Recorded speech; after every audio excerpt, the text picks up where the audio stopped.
Today I fucked up by not evacuating for a hurricane early enough, and ending up in a shelter with lions. I shared this story before on Reddit a long time ago, but someone told me it belongs in this sub. This happened within the past few years. Not gonna name the hurricane or the zoo, because I don't want the zoo to get hate mail about the treatment of animals or anything, when really they did a phenomenal job with this being during a hurricane, and don't want to out the zookeeper who helped me. So, my brother, M22, his girlfriend F22, and I, F18, all living together, had been looking at the spaghetti models and thought the hurricane was going to miss us, but about a day before it was going to hit, we realized we were fucked. We were reluctant to evacuate because we had no money and didn't want to miss work, but we began to panic when we realized the roads were all clogged and it was too late to get out. Now, most people in this situation would probably go to whatever public shelter the local officials were running, but this wasn't an option for us. Turns out that these shelters were IDing people on the way in,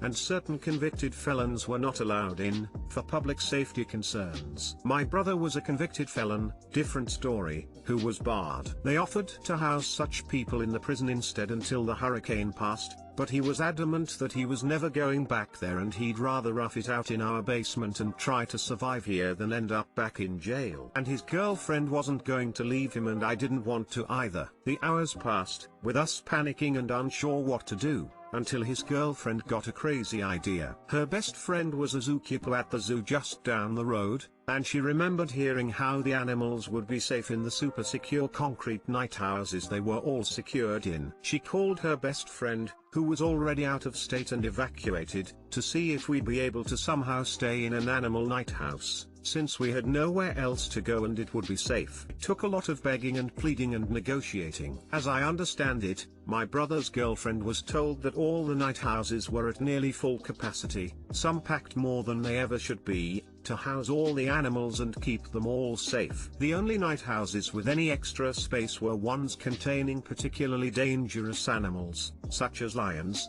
where there was a separate room adjacent to the animals for keepers to transfer them into to clean the other room, to handle them without having to get one-on-one contact, etc. I'm probably describing this poorly, but for those who have been to some zoos you probably know the kind of structure I mean. An adjacent room for keepers to handle the animals from behind a fence. So if we were going to do this, we'd have to stay in there. Reluctantly, after promising not to tell anyone and his girlfriend crying about how we were all going to die, she sighed and agreed and gave us the access code to the employee-only gate and instructions for how to get in and lock the door behind us. I was shocked she agreed, but the keeper and my brother's girlfriend must have really trusted each other. So we set off, with 4 days worth of snacks and drinks, some electronics for entertainment, and sleeping bags, and walked half a mile down the road to the zoo. The wind was already starting to pick up around now, probably around 20 miles per hour. We got through the gate, found the lion house as described, and entered,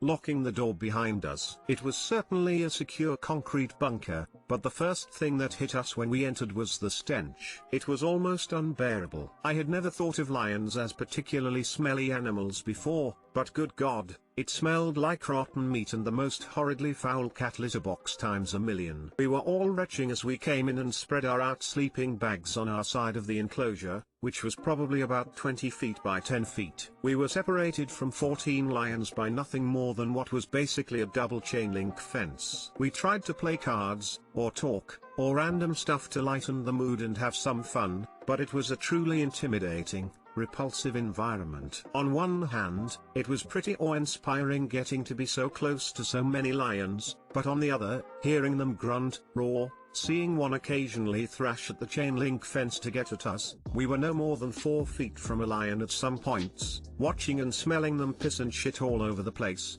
It was really overwhelming at times. It was much worse at night. Apparently the keepers had set a timer before they left to turn out the lights at a certain time to keep the lions on their regular day/night cycle. It was just about pitch black, and for those that don't know, Lion's eyes glow in the dark. Seeing those eyes staring at us in the night was one of the most terrifying experiences of my life. Well, long story short, we stayed in there for a few days and then walked home. The whole place was pretty much still evacuated, but the worst of the storm was over, and we had promised to leave before people started coming back. Our house was beaten down pretty bad, but it was sure nice to have some fresh air to breathe again. Too long didn't read, didn't leave for a hurricane in time, only shelter available was lion bunker at zoo, spent 3 days inhaling concentrated cat urine.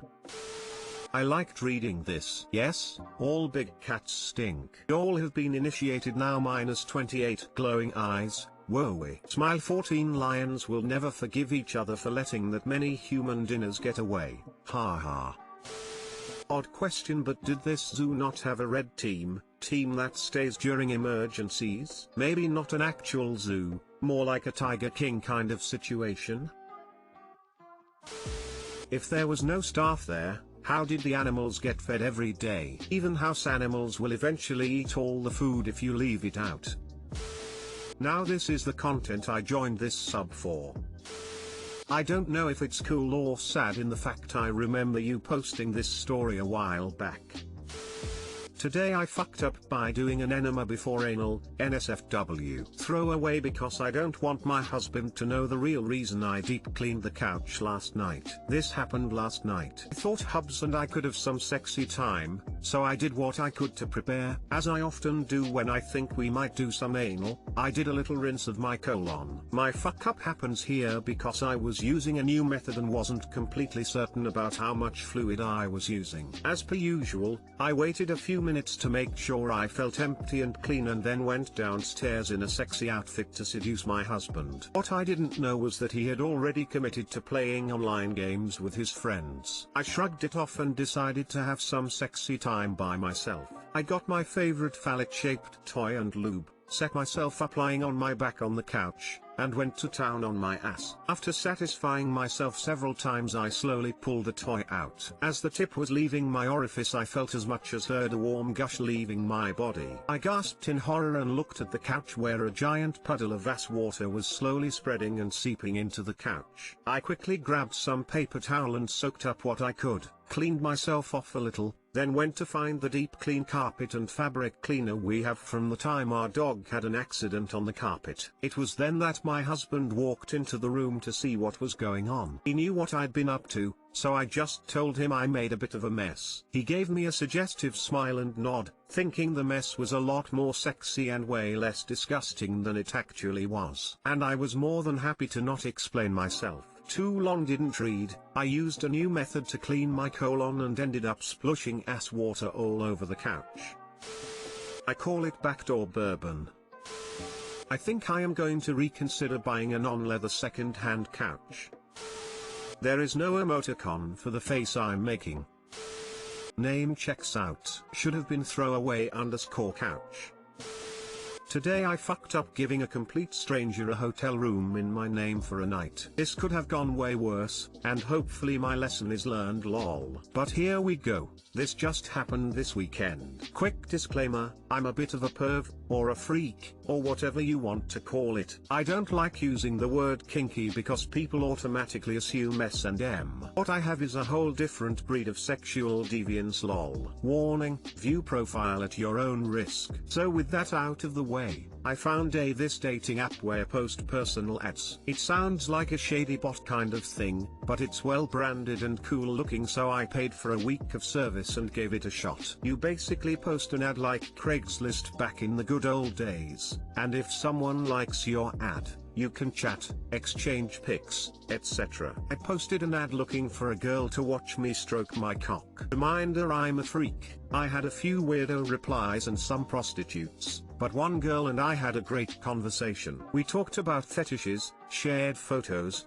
and all of that good stuff. We decided I would get a hotel room, text her the room number, she would come in and watch me jerk off. She said she would touch herself as well, and if we were turned on enough and into each other enough we talked about doing some other things. She was coming from a little ways away, and asked if she could stay the night. So just to say this now, I am the idiot here. Don't think she was trying to scam me or anything, and in my mind I'm just thinking I don't want to cuddle with this stranger or sleep on the floor or something when I live a few miles away. So I suggest that afterwards, she can have the room for the night. Idiot. Well, the good news is the first part of the night was fantastic. It actually went down more or less as planned. She was who she said she was in her photos. She was super hot, actually into watching me jerk off, and we had a ton of fun. And then I showered. And then I left. The next morning I called to check out and asked if I could do it over the phone, and they said no problem. They will just bill for incidentals on the card on file. $1,700. How? $1,700! Exclamation mark. Charge didn't show until today.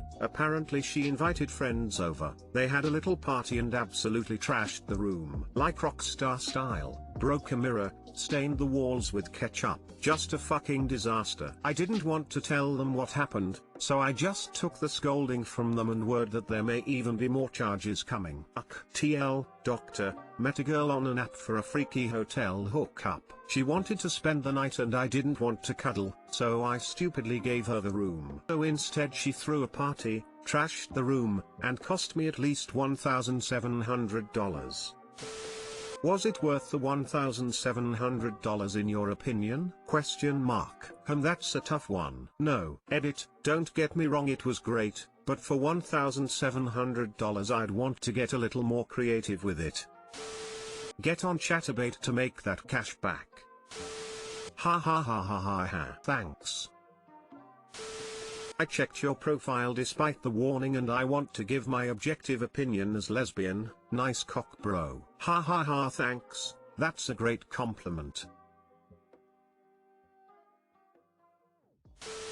Jesus, this man is packing.